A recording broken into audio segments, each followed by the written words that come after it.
देखना तो हम सबको बेहद पसंद होता है और कुछ फिल्में तो ऐसी होती हैं कि जिनके किरदार फुर्सत के पलों में हमारे जहन में खूब शोर मचाते हैं। लेकिन आज रियल जिंदगी के जिस किरदार की मैं बात करने वाली हूँ उसमें तो मानो कई किरदार एक साथ समा गए हैं। जरा याद कीजिए फिल्म चक दी इंडिया के कोच कबीर खान और उनकी लगन को। मैरी कॉम फिल्म में मैरी कॉम की हिम्मत को जरा महसूस करके देखिए और फिर फिल्म नीरजा में नीरजा की निडरता को एक बार जरा जी कर देखिए और अब इन तीनों किरदारों को आपस में मिला दीजिए और उसके बाद जो किरदार उभर कर आएगा, आज कहानी उसी नायिका की। आज की कहानी है रुचिरा कंबोज की। संयुक्त राष्ट्र सुरक्षा परिषद में भारत की पहली महिला स्थायी प्रतिनिधि की। तो तैयार हो जाइए जानने के लिए मेरे यानी दीप्ति के साथ अधिकारी द रियल हीरोज के आज के एपिसोड में कि कैसे कूटनीति की सुपरस्टार बनी भारत की आवाज और दुनिया का आदर्श।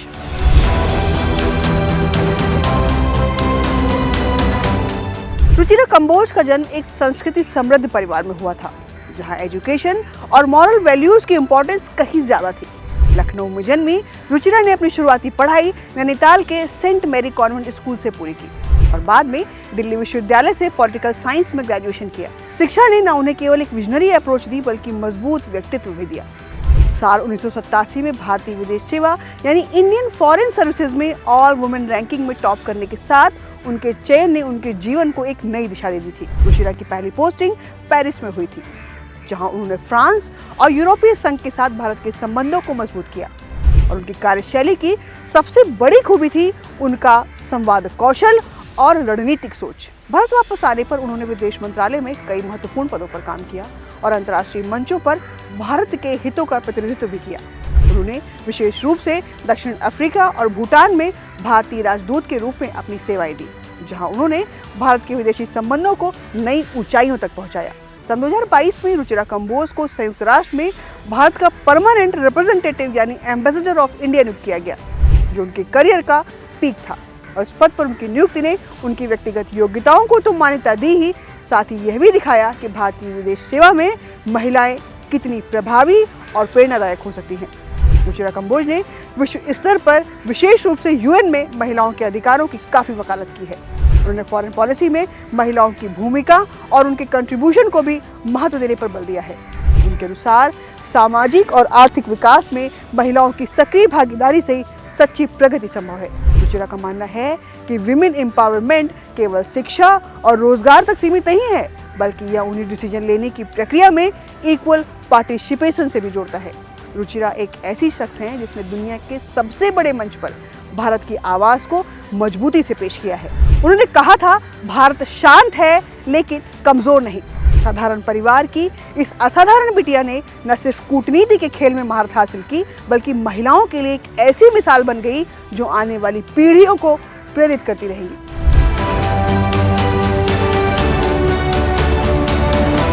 तो चलिए उनकी जिंदगी से जुड़े कुछ किस्सों को सुनते हैं जिन्होंने उन्हें बना दिया है कूटनीति का सुपरस्टार।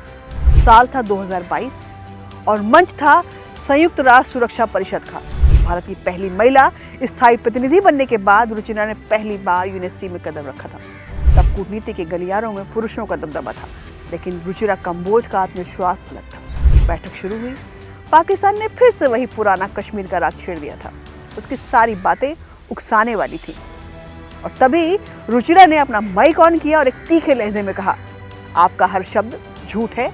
आतंकवाद को बढ़ावा देने वाला कौन है यह पूरी दुनिया जानती है। भारत शांति का समर्थक है लेकिन हमारे संप्रभु अधिकारों से समझौता कभी नहीं होगा। और उनके इस जवाब ने जैसे यूएनएससी के हॉल में मानो बिजलियां गिरा दी थी। हर तरफ सन्नाटा छा गया था और उनकी इस तगड़ी प्रतिक्रिया के बाद पाकिस्तान चुप हो गया और अंतर्राष्ट्रीय मीडिया ने इसे भारत की फायर ब्रांड डिप्लोमेट का खिताब दे दिया था और यह उनकी पहचान का एक ऐतिहासिक पल था। चलिए एक और किस्सा सुनते हैं और ये किस्सा है साल 2007 का, जब भारत ने एक ऐसा कदम उठाया जिसने पूरी दुनिया का ध्यान खींचा था। भारत ने पहली बार महिला पुलिस इकाई को लाइबेरिया में संयुक्त राष्ट्र शांति मिशन के लिए भेजा था और इस कदम के पीछे थी रुचिरा कंबोज। जब ये प्रस्ताव रखा गया तो कई लोग हिचकिचा रहे थे। उन्होंने कहा कि महिलाएं कठिन परिस्थितियों में कैसे काम करेंगी, लेकिन रुचिरा ने पूरे आत्मविश्वास के साथ जवाब दिया था कि अगर कोई बदलाव ला सकता है तो महिलाएं ही हैं। और यह भारत साबित करके दिखाएगा। लाइबेरिया में भारतीय महिला पुलिस इकाई ने ऐसा कमाल किया कि वहां के राष्ट्रपति एलन जॉनसन सरलीफ ने खुद उनकी तारीफ की और ये मिशन इतिहास का हिस्सा बना और रुचिरा कंबोज को महिलाओं की ताकत को पहचानने वाली नेता के रूप में सराहा गया। ऐसे एक और किस्से की बात हम सुन लेते हैं।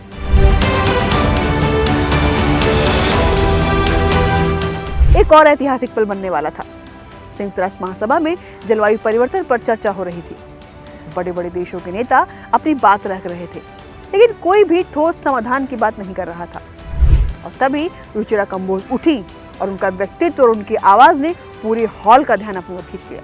उन्होंने कहा, भारत न केवल समस्या पर बात करता है बल्कि समाधान के लिए भी कदम उठाता है और हम दुनिया के लिए सबसे बड़ा सोलर पार्क बना रहे हैं। हम जानते हैं कि पृथ्वी को बचाने के लिए समय कम है और भारत दुनिया को रास्ता दिखाएगा। उनके इस भाषण ने जलवायु परिवर्तन पर भारत की गंभीरता को पूरी दुनिया के सामने लाकर रख दिया था। यह पल साबित करता है कि रुचिरा कंबोज केवल एक कूटनीतिज्ञ नहीं बल्कि भारत की आवाज है। तो एक किस्से रुचिरा कंबोज की वो झलक दिखाते हैं जो उन्हें हर दूसरे कूटनीतिज्ञ से अलग बनाते हैं। रुचिरा कंबोज का जीवन और करियर उन सभी महिलाओं के लिए एक जीता जागता उदाहरण है जो समाज में बदलाव लाने और दुनिया को बेहतर बनाने की चाह रखती हैं। उनकी आवाज और उनके काम न केवल भारतीय विदेश सेवा में बल्कि वैश्विक दर्शन में भी महिलाओं की उपस्थिति और प्रभाव को मजबूत करते हैं। उनकी हर पहल, हर भाषण और हर कदम एक संदेश देता है कि भारत शांत है लेकिन कमजोर नहीं। तो अगर आप ये सोचते हैं कि ये कहानी सिर्फ एक महिला की है तो ये आपकी गलती है। ये कहानी है उस भारत की जो हर दिन अपनी संप्रभुता, अपनी शक्ति और अपनी सशक्त आवाज से दुनिया को बदलने का इरादा रखता है। तो क्या आप भी इस कहानी का हिस्सा बनना चाहते हैं? क्या आप भी उस आवाज का हिस्सा बनना चाहते हैं जो दुनिया को बताती है कि भारत अब कोई मामूली देश नहीं है? कमेंट बॉक्स में हमें जरूर बताइएगा। और आज का एपिसोड यहीं खत्म होता है। फिर मिलेंगे अगली बार एक और सशक्त कहानी के साथ। तब तक याद रखिए, भारत शांत है लेकिन कमजोर नहीं। नमस्कार।